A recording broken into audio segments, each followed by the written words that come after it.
키키올릭과 함께 돌아본 2024년 테니스, 2024년 국내외 테니스계의 주요 사건들을 제가 정리해봤습니다. 차분하게 한 10분 정도 진행될 것 같은데 돌아보시면서 2024년을 추억해보고 2025년을 전망해보는 자리로 하겠습니다. 시작하겠습니다. 자, 키키올릭 선정 2024년 테니스 뉴스 10위는 정현의 복귀였습니다. 자, 고질적인 허리 부상으로 약 2년 만에 코트로 돌아왔죠. 일본에서 열린 대회에서 조용하게 먼저 컴백을 시도한 정현은 10월로 연기된 서울 오픈 챌린저 대회에서 와일드카드를 받아서 출전권을 획득했습니다.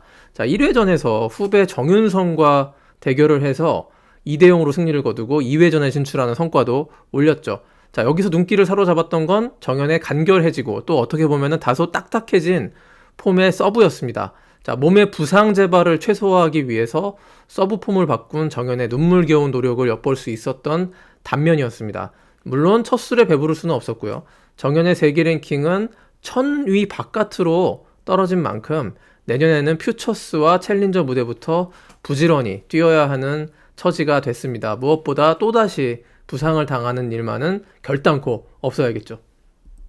자, 9위는요, 시비용택, 야닉 시너, 이 세계 톱랭커 2명의 도핑 파문이었습니다.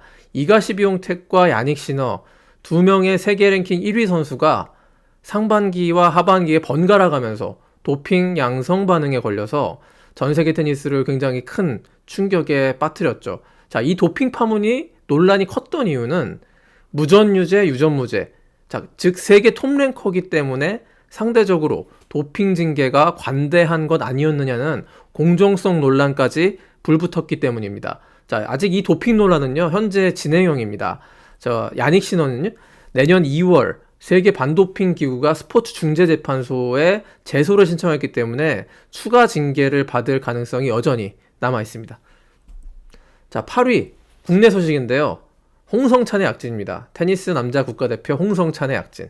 홍성찬은 올해 동갑내기 권순우가 부상으로 주춤한 사이에 한국 테니스의 에이스로 발돋움했습니다. 자, 과거 수비에 치중했던 테니스에서 보다 공격적으로 진화를 했고요.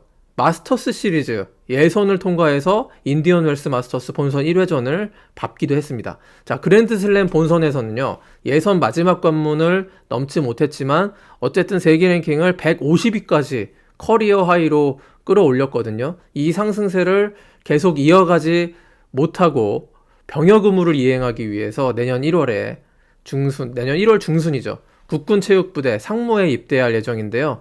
자, 홍성찬 선수는 한국 선수론 사상 처음으로 군입대 보호 랭킹 제도를 사용할 예정입니다. 자, ATP 투어가 알고 보니 의무병에 입대하는 선수를 위해서 입대 전의 랭킹을 그대로 보호해주는 프로텍티드 랭킹을 적용해주는데요. 자, 홍성찬은 국내에서 이 제도를 처음 사용하는 선수로 기록될 예정입니다. 자, 권순우도 함께 동반 상무로 입대를 하지만 권순우는 현재 세계 랭킹이 300위권 바깥으로 떨어져 있기 때문에 굳이 보호 랭킹을 활용하지 않고요. 내년부터 상무 자격으로 국내에서 열리는 챌린저 국제대회와 데이비스컵에도 정상적으로 출전한다는 계획입니다. 자, 홍성찬과 권순우 이 두 명의 황금 세대들이 18개월이죠, 요즘에. 군 생활이 18개월 뒤 병장 제대한 다음에 투어 도전을 계속 이어갈 수 있을지 2026년이 벌써부터 기대가 되고 있습니다. 자, 7위는요. 원조 넥스트 제너레이션의 몰락, 원조 넥젠의 침체로 꼽았습니다. 알카라스와 시너 두 명의 20대 초반 선수들이 그랜드슬램 대회 우승을 양분하면서 원조 넥젠 스타들은 이른바 샌드위치 세대로 전락해버렸습니다. 다닐 메드베데프 일단 올 초 후조 오픈 결승에 오를 때까지만 해도 좋았지만 이후에 서브 난조 등의 이유로 이렇다 할 임팩트를 남기지 못했죠. 가장 폼이 좋은 거라고 알려진 하반기 북미 하드코트 시리즈와 인도어 코트 시즌에도 2019년 이후에 가장 부진한 시간을 보냈습니다. 자, 그리스의 치치파스 역시 올해 처음으로 톱10 밖으로 떨어지면서 ATP 파이널스 진출에 실패하는 최악의 부진을 겪었습니다. 아버지와 코칭 갈등도 표면화가 됐고요. 여자친구 바도사와 교제가 약이 되는지 독이 되는지 불확실한 가운데 치치파스는 어느 때보다 기나긴 오프 시즌 준비 기간을 보냈습니다. 자, 비시즌 노력의 결과가 1월 호주 오픈에서 얼마나 효과를 발휘할지는 지켜봐야겠습니다. 자, 안드레이 루블레프 역시요, 올 시즌 전체를 봤을 때는 부진했다고 평가할 만합니다. 자, 2월 두바이 오픈에서 선심한테 러시아 말로 욕설을 퍼붓는 그런 사건, 논란의 중심에 선 이후에 들쭉날쭉한 경기력으로 예전과 같은 꾸준함을 보이지는 못했습니다. 자, 넥젠 스타들 가운데요, 즈베레프를 제외하고 모두 다 고전했던 그런 시즌이었는데요. 내년에 이 원조 넥젠들의 반격이 이루어질지도 관전 포인트가 되겠습니다. 자, 6위는 알카라스. 천재 카를로스 알카라스의 채널 슬램 위협 달성입니다. 알카라스는 프랑스 오픈과 윈블던을 동시에 석권하는 이걸 채널 슬램이라고 하죠. 그 나달 조코비치에 이어서 그 채널 슬램을 해냈습니다. 드디어 올해가 알카라스의 해가 되는가 싶었는데 파리올림픽 단식 결승에서 조코비치한테 패한 이후 후반기에 다소 실망스러운 성적을 보이면서 올해의 선수 영광은 야닉 시너에게 내줬습니다. 자, 2025년 알카라스가 또 한 뼘 더 성장할 수 있을지, 더 뻗어나갈 수 있을지 지켜보고 싶습니다. 자, 5위 국내 소식으로 뽑았습니다.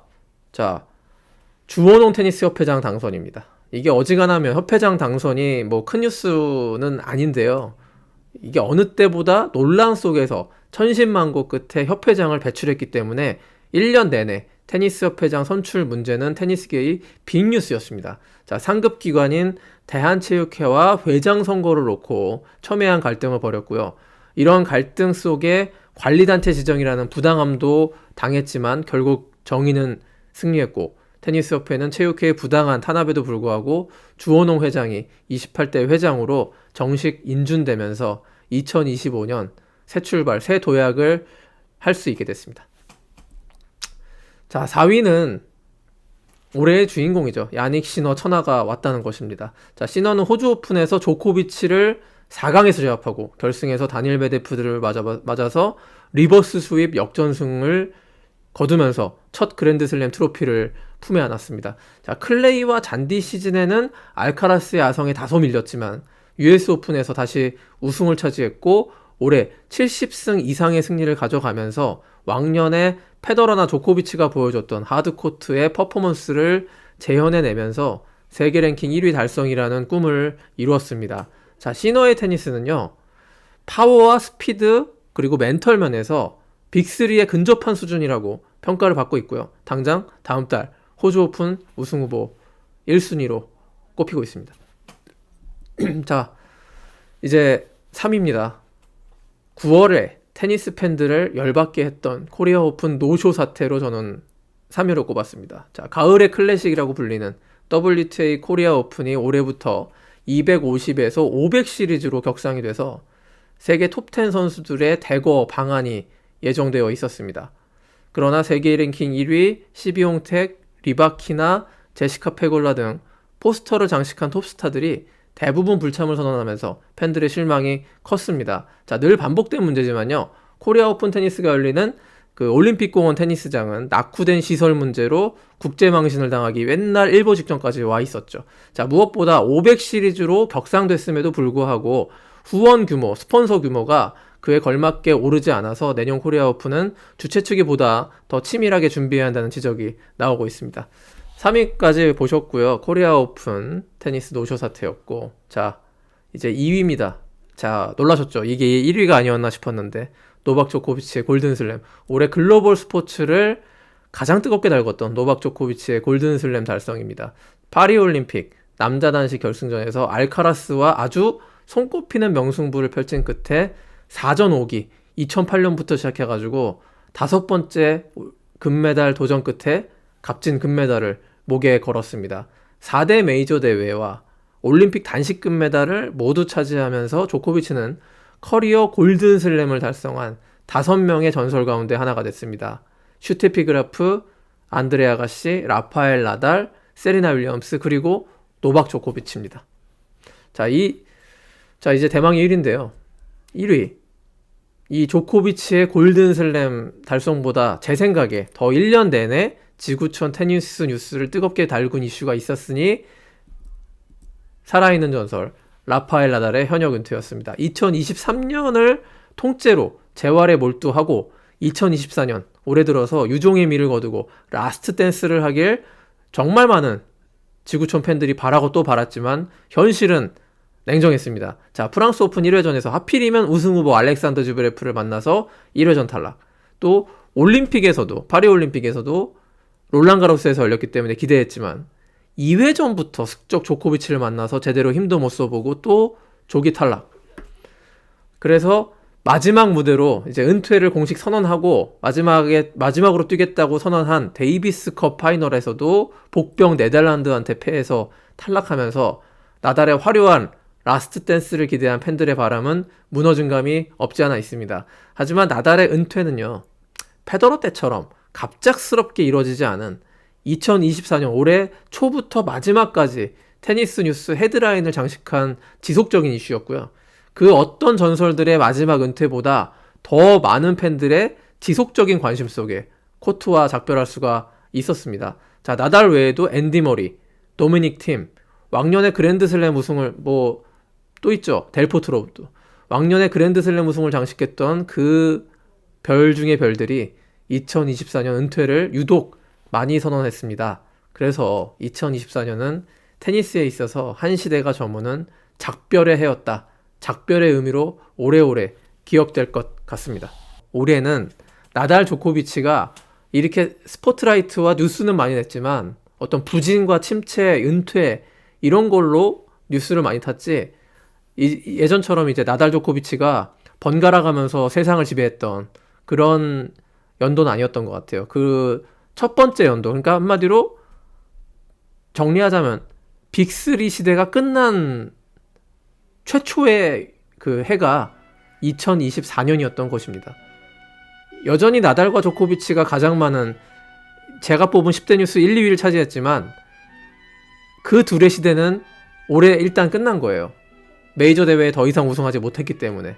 올림픽을 조코비치가 우승했지만 그들의 메이저 대회 연속 우승 신화는 2024년 야닉 시너와 카를로스 알카라스라는 새로운 차세대 기수들에 의해서 거기서 멈춰선 것입니다. 그래서 2024년이 한 시대가 바뀌는, 과거 시대와 작별하는 시대의 종언을 나타내는 아주 상징적인 해였다고 우리는 정리할 수 있을 것 같습니다.